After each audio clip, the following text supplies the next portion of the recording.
রাসূলুল্লাহ সাল্লাল্লাহু আলাইহি ওয়াসাল্লাম বলেন, যখন কোন মুসলিম বিপদে পতিত হয় এবং আল্লাহ তাআলার ইচ্ছা হলে বাক্যগুলো বলে, ইন্না লিল্লাহি ওয়া ইন্না ইলাইহি রাজিউন, আমরা আল্লাহর জন্য আর আমাদেরকে আল্লাহর নিকট ফিরে যেতে হবে।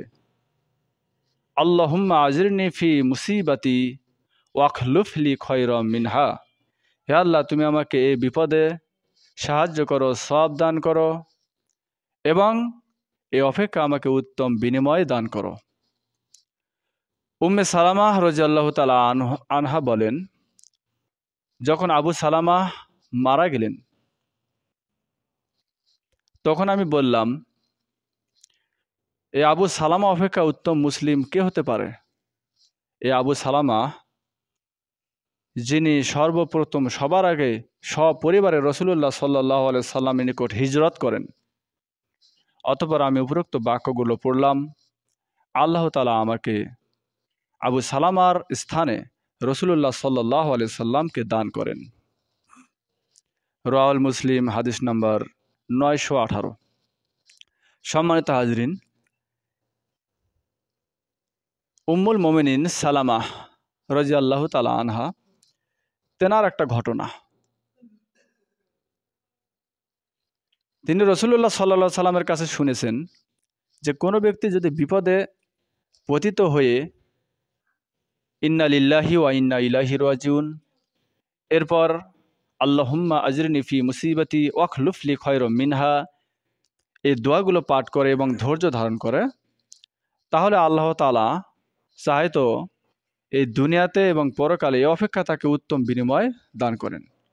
যেটা তার হারিয়ে গেছে, যেটা তার নষ্ট হয়ে গেছে, ধ্বংস হয়ে গেছে, সেটার কারণে যদি ধৈর্য ধারণ করে এবং এই দোয়াগুলো পাঠ করে, তাহলে আল্লাহ তাআলা তাকে এই অপেক্ষা উত্তম বিনিময় দান করবেন।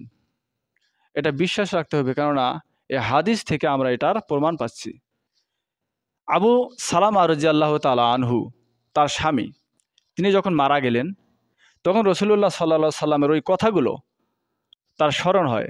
তখন তিনি এগুলো পাঠ করেন, আল্লাহুম্মা আজরিনি ফি মুসিবাতি ওয়াখলুফ লি খায়রাম মিনহা। এভাবে তিনি এই দোয়াটি পাঠ করতে থাকেন। বিনিময়ে আল্লাহ তাআলা তাকে আবু সালামার পরিবর্তে, অর্থাৎ তার স্বামী ছিলেন আবু সালামা, তার স্থানে রাসূলুল্লাহ সাল্লাল্লাহু আলাইহি সাল্লামকে স্বামী হিসেবে তাকে দান করলেন। রাসূলুল্লাহ সাল্লাল্লাহু আলাইহি সাল্লাম একদিন তাকে গিয়ে সরাসরি তাকে গিয়ে প্রস্তাব করলেন যে আমি তোমাকে বিবাহ করব। তাহলে আপনারা এখন চিন্তা করেন যে আবু সালামা কোথায়? উম্মে সালামার দৃষ্টিতে আবু সালামা অপেক্ষা উত্তম মুসলিম কেউ ছিলেন না। এত তার কাছে, এত তার প্রিয় এই স্বামী ছিলেন। কিন্তু তিনি যখন মারা গেলেন, মারা যাওয়ার পর যখন এই দোয়াগুলো পাঠ করলেন, তখন তা অপেক্ষাও আরও উত্তম ব্যক্তি রাসূলুল্লাহ সাল্লাল্লাহু আলাইহি সাল্লাম, যিনি সারা বিশ্ব জাহানের নেতা, তাকে তিনি স্বামী হিসেবে পেলেন, আল্লাহ তাআলা দান করলেন।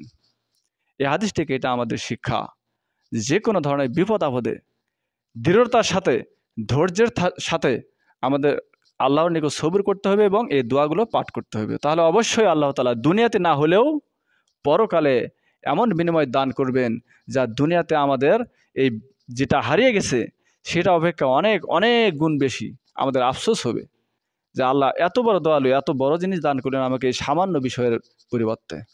এজন্য আমাদের প্রত্যেকের উচিত অতর হাদিসের এই দোয়াগুলো পাঠ করা, বিপদ আপদে এই দোয়াগুলো পাঠ করা। আল্লাহ তাআলা আমাদের প্রত্যেককে এই হাদিসগুলো শিক্ষা করার এবং আমল করার তৌফিক দান করুন, আমিন। আসসালামু আলাইকুম ওয়া রাহমাতুল্লাহি ওয়া বারাকাতুহু।